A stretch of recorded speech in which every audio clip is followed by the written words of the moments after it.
Kidney और gall bladder stone के खात्मे का जरिया, फिर से पथरी न होने का मुकम्मल इलाज। आज ही तशरीफ लाएं R&S यूनानी pharmacy, first floor, syndicate bank, Bahadurpura x road, Hyderabad. अस्सलाम वालेकुम नाज़रीन, आइए नज़र डालते हैं देश की राजधानी नई दिल्ली और उत्तर प्रदेश से कुछ खास खबरों पर। एशिया के सबसे बड़े नोएडा अंतर्राष्ट्रीय एयरपोर्ट का शिलान्यास 25 नवंबर को होगा। प्रधानमंत्री नरेंद्र मोदी और मुख्यमंत्री योगी आदित्यनाथ जेवर में 29,500 करोड़ रुपए की परियोजना की आधारशिला रखेंगे।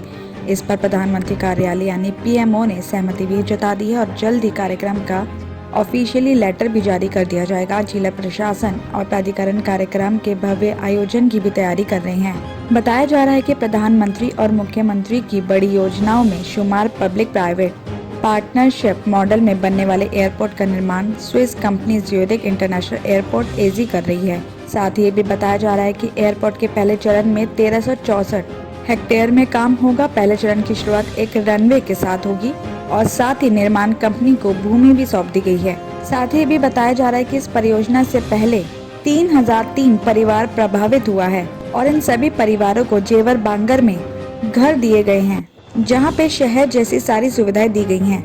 ये भी बताया जा रहा है कि नोएडा एयरपोर्ट से गौतम बुद्ध नगर ही नहीं पूरे पश्चिमी यूपी के व्यापार और उद्योगों को उड़ान मिलेगी। साथ ही प्रत्यक्ष और अप्रत्यक्ष रूप से करीब 5.5 लाख लोगों को रोजगार के अवसर भी मिलेंगे। तो वहीं एयरपोर्ट के लिए देश में सबसे बेहतरीन एयरपोर्ट कनेक्टिविटी होगी और इसमें मेट्रो, पोर्ट टैक्सी के अलावा कई राज्यों को जोड़ने वाली बुलेट ट्रेन से यात्रा की राह आसान होगी।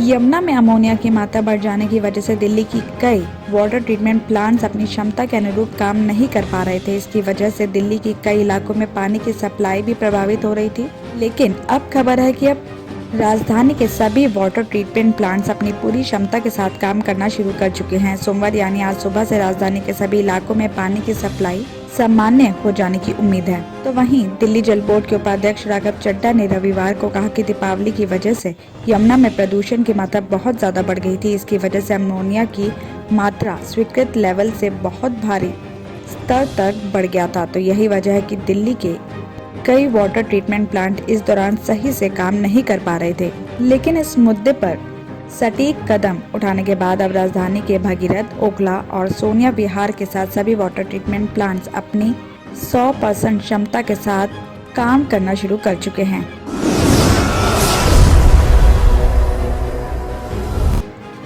राजधानी में आतंकी हमले की आशंकाओं के बीच पुलिस ने दिल्ली में अवैध रूप से और टाइम खत्म होने के बावजूद रुके विदेशियों का डेटा खंगालना शुरू कर दिया है। बताया जा रहा है कि दिल्ली में कई हजार विदेशी अवैध रूप से रह रहे हैं। काफी विदेशी ऐसे हैं जिनके रुकने का टाइम खत्म हो चुका, लेकिन वो फिर भी यहाँ रुके हुए हैं। पाकिस्तानी नागरिक मोहम्मद अशरफ के पकड़े जाने के बाद दिल्ली पुलिस ने कदम उठाया कि एक पुलिस अधिकारी का भी कहना है कि विदेशी नागरिकों को ढूंढने का काम युद्ध स्तर पर चल रहा है।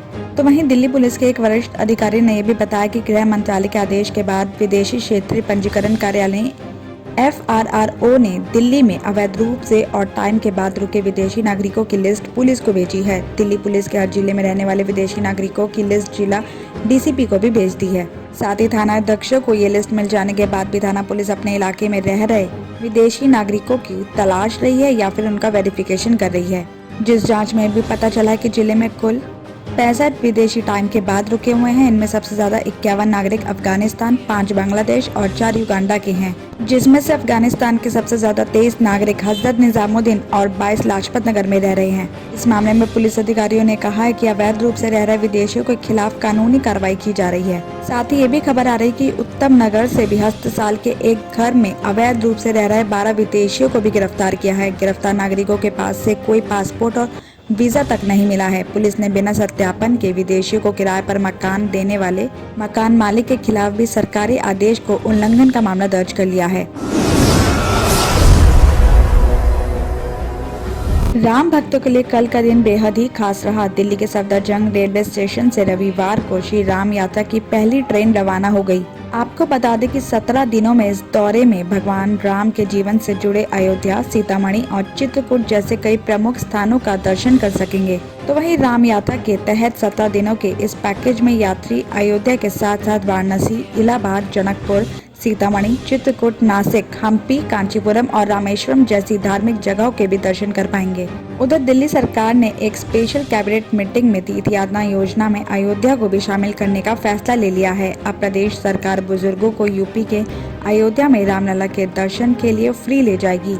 मीटिंग के बाद आयोजित मुख्यमंत्री अरविंद केजरीवाल ने बताया कि दिल्ली सरकार की तीर्थ यात्रा योजना में अब अयोध्या को भी शामिल कर लिया है। अब दिल्ली के बुजुर्ग फ्री में रामलला के दर्शन कर पाएंगे और साथ ही वो अपने परिवार के एक सदस्य को भी ले जा सकेंगे।